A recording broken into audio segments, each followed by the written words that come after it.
Bonjour, ça fait longtemps que j'ai pas présenté d'outils parce que j'avais beaucoup de travail.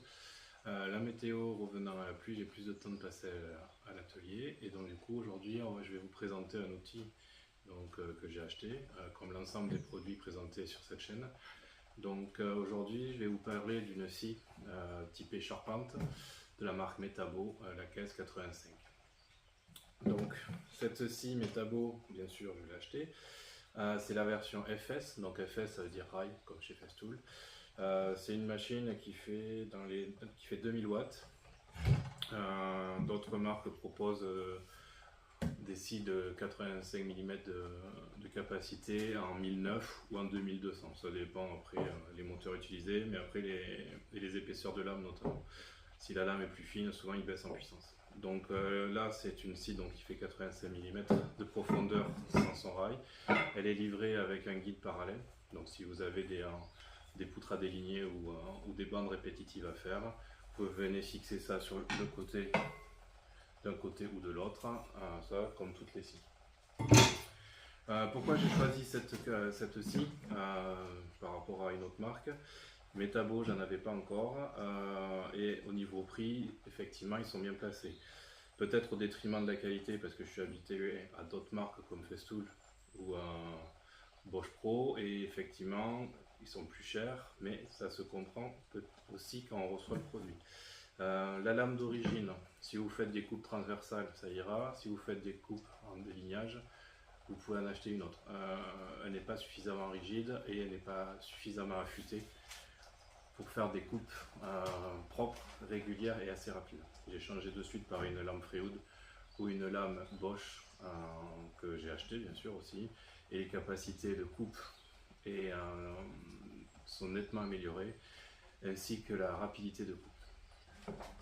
La scie après est tout à fait classique. Sur l'avant, comme beaucoup de scies, vous avez le réglage d'inclinaison, une poignée de maintien en partie avant et l'autre main sur la partie qui permet de déclencher le moteur. Donc ça, très classique. Le champignon de maintien est peu rigide, donc je ne sais pas la tenue dans le temps. Le blocage d'arbre se trouve ici. C'est un peu archaïque. Je suis habitué au blocage d'arbre plus intuitif où on vient déplacer une pièce et ça bloque l'arbre. Ça fonctionne. Donc on vient bloquer ici, on prend la clé à laine, on dévisse, on sort la lame, on en met une autre.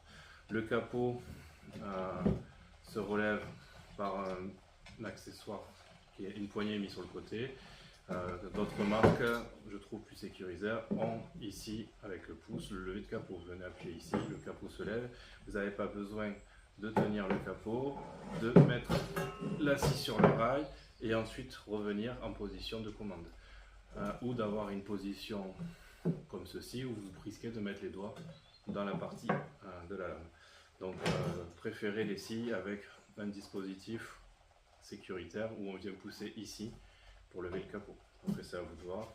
Le réglage de profondeur est aussi archaïque. Un verrouillage ici, un déverrouillage, on vient régler la semelle. Si on est à 85 mm de profondeur, la semelle et la scie et les angles sont assez rigides. Si vous remontez la scie pour faire des coupes moins profondes, donc là on va être à une coupe de 20 mm par exemple, il n'y a plus de rigidité. Donc les angles sont aléatoires.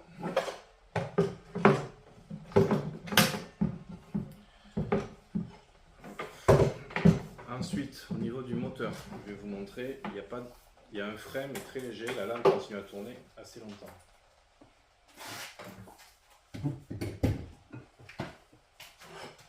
Donc pour allumer, on vient pousser pour la sécurité et avec l'index. Voilà.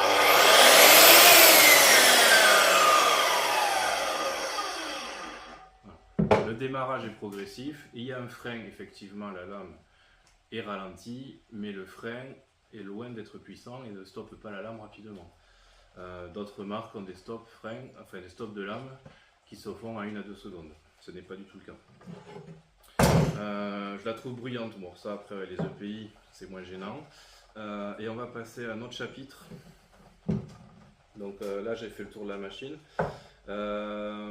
Cette machine, donc, je l'ai achetée à plein tarif, il n'y a pas de souci. J'en suis déçu par rapport à tout ce que je viens de vous expliquer. Après, pour l'usage pour lequel je la destine, ça m'ira parfaitement, c'est-à-dire des délignages, des pré-débits de plateau avant de travailler donc, dans l'atelier avec mon matériel habituel, donc 6 sous-table, et après plongeante Festool qui sont beaucoup plus précises pour la menuiserie. Cette-ci pour la charpente suffira très bien et a des caractéristiques destinées à ceci. Moi je l'ai acheté pour déligner des plateaux de plus forte épaisseur que les outils Festool que j'avais, et c'est le prix qui m'a attiré. Donc on va passer à un chapitre qui pour moi est intéressant et que je n'ai pas trouvé d'informations sur internet, c'est la compatibilité avec les rails des autres marques.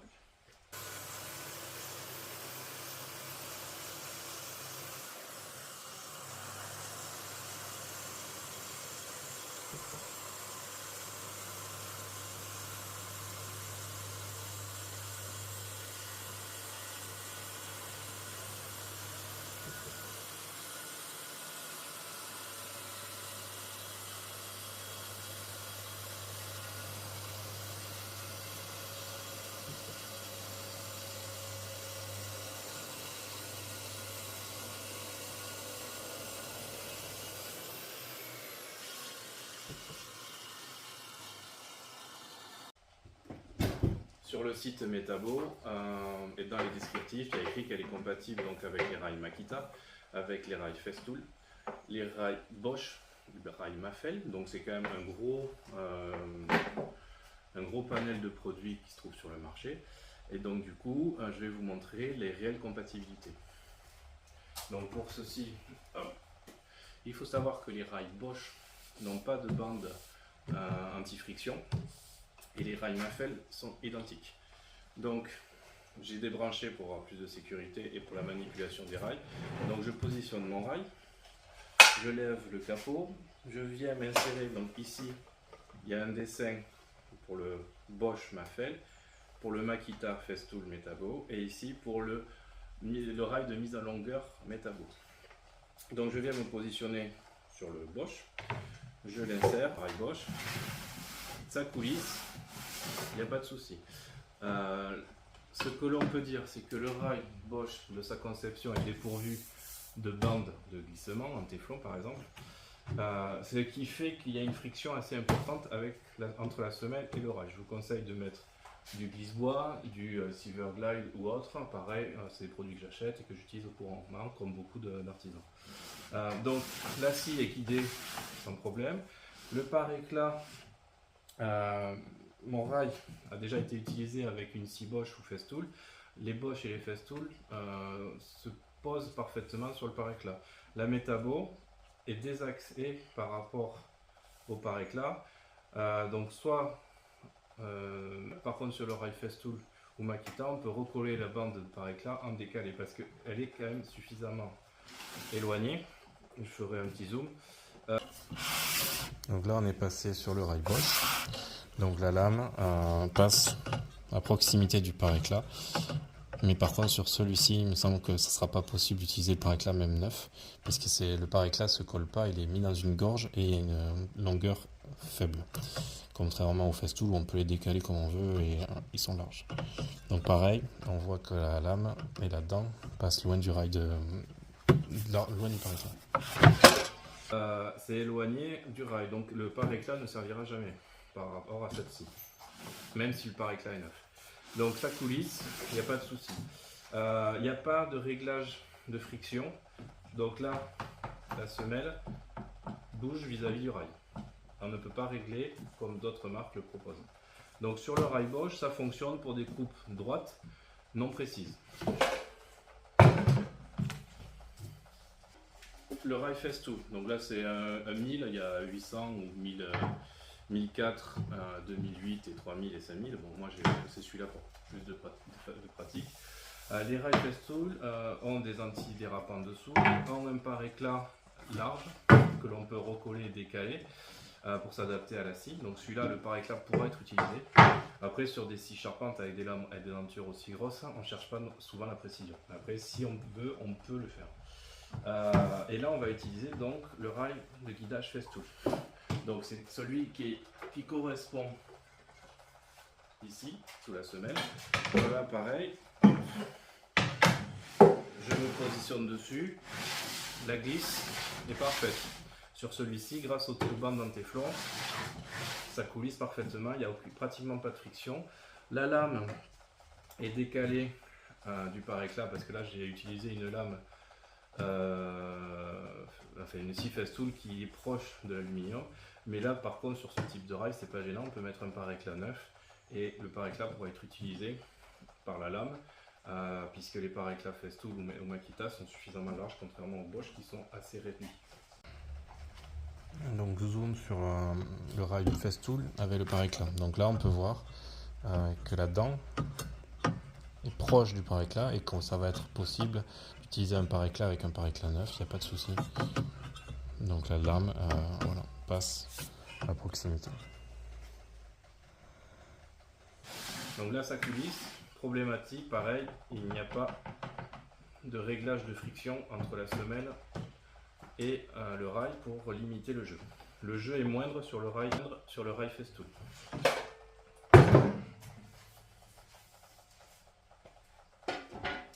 Et le dernier rail, en ma possession, donc en guidage normal, c'est le Makita qui est très proche du Festool. Il a des bancs d'antéflon et il a le rail carré de guidage. Donc là pareil, je viens me positionner sur le rail, ça glisse sans difficulté. Pareil, le pare-éclat peut être, là il a été coupé une fois, si on le colle en décalé, le pare-éclat peut être utilisé par les scies Metabo. Donc rail Makita. Donc là c'est identique au Festool, on est loin mais on peut le corriger. Pas de souci. Il n'y a pas non plus de réglage de jeu et sur le rail Makita il y a un jeu beaucoup plus important que sur le rail Festool. Donc la coupe sera droite mais peu précise. Et on va passer à le dernier rail.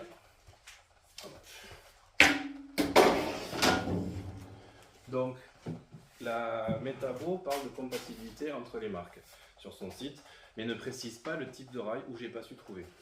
Donc moi, en ma possession, j'avais le rail de mise à longueur Festool que j'avais acheté pour une autre scie, et j'ai du coup acheté la Metabo parce qu'ils disaient qu'ils étaient compatibles entre rails. Par contre, ils ne précisaient pas si le rail FSK de Festool était compatible avec la scie Metabo, qui était elle compatible avec le rail Metabo de mise à longueur, le HKC je crois. C'est inversé par rapport à Festool pour pas avoir de copyright. Et donc du coup, la déception, le rail donc de mise à longueur qui sert par exemple à faire des coupes perpendiculaires sans mesure et sans équerre ou à différents angles, n'est pas compatible avec la semelle Metabo. Il faut regarder dessous, il y a effectivement un rail similaire à celui de Festool qui permet d'emprisonner le rail de mise à longueur pour éviter qu'il ne se décroche quand on lève la scie à une main, mais par contre il n'est pas positionné comme sur les semelles de Festool. Ils ont probablement un problème de licence et donc du coup ce rail est incompatible avec le FSK de Festool. Rail FSK. Donc là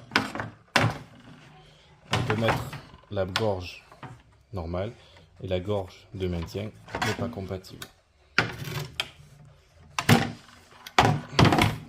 La distance entre la gorge de guidage et la gorge de maintien est incompatible avec Festool, mais compatible bien sûr avec le rail de mise à longueur Metabo. Si on positionne la scie donc sur le gros carré qui correspond à la semelle, le deuxième petit rail qui vient de se loger dans la semelle ne tombe pas du tout au bon endroit et la scie est incompatible complètement avec le rail FSK de Festool. Et il faut donc racheter un rail de mise à longueur KFS, non, c'est le rail KFS Metabo pour la compatibilité. Donc c'est une compatibilité limitée. Donc là c'est une déception à la réception. Je n'aurai pas l'occasion d'utiliser le rail de mise à longueur avec cette scie puisque comme précédemment dit, je l'utiliserai pour du délignage uniquement de mes gros plateaux avant travail à l'atelier, mais c'est quand même un petit peu dommage qu'ils ne le précisent pas sur leur site où j'ai pas su trouver que le rail de mise à longueur n'était pas compatible. Les rails de guidage sont compatibles effectivement avec des réglages approximatifs, mais par contre le rail FSK n'est absolument pas compatible. Donc un avis mitigé pour cette scie. Elle coûte dans les 280 € TTC. Vous pourrez chercher sur les différentes plateformes, sites ou fournisseurs. Le prix peut changer en fonction des périodes, bien sûr. Moi, c'est à la date de la vidéo, donc fin 2023. Donc, c'est une scie pour la charpente, le gros œuvre, qui est pratique puisqu'elle est puissante. Elle a une coupe de 85. Par contre, les guidages sont approximatifs, les angles sont approximatifs. Et la durée de vie, elle est garantie 3 ans, on verra. Le métabo, par contre, pour la lame, le SAV Métabo a répondu donc à ma demande quand j'ai dit que la lame était de piètre qualité. Ils m'ont demandé de la renvoyer pour la remplacer par une autre, identique. Donc, comme ça ne vient pas de la lame, du modèle de lame, mais de la qualité de la lame, même si on met une neuve de la même gamme, elle sera identique. Le problème, c'est que là, c'est la Métabo classique, c'est l'entrée de gamme des lames Métabo. Il faudrait acheter la Métabo expert en termes de qualité de lame. Peut-être que ça sera mieux. Moi, je suis directement passé sur du Freewood. Au moins, ça coupe droit. La lame n'est pas déviée par les fibres du bois. Et lame que j'ai acheté aussi. Donc, c'est pas un cadeau. Donc, et j'ai aussi acheté une lame Bosch qui marche bien. Elle coupe droit et coupe rapidement. Donc, c'est vraiment la qualité de leur lame entrée de premier prix. De chez Métabo qui pêche. Après, pour du tronçonnage, ça fonctionne. C'est que vraiment dans le cas du délignage que ça ne fonctionne pas. Donc, si vous en servez pour du tronçonnage, vous pouvez garder la lame d'origine. Voilà, donc c'est un avis mitigé, mais quand même, Métabo a des points positifs. C'est une conception simple et fiable du coup. C'est une puissance suffisante de 2000 watts pour une lame de 235. Et ça fait le travail, il n'y a pas de souci. C'est juste des imprécisions. Et des compatibilités non abouties. Mais après, il n'y a aucun souci avec la marque Métabo. On teste et on achète ce qu'on veut. Donc moi j'ai acheté ce produit. Je vous donne mon retour. Peut-être que d'autres auront un retour différent. Mais après, c'est un très bon produit. Je n'ai pas dit le contraire. Dans la gamme de prix et dans l'utilisation pour laquelle il est fourni. J'ai pas parlé de l'aspiration. Bien sûr, c'est compatible en diamètre 27 de nombreux aspirateurs. Ça fonctionne bien. Merci, à bientôt.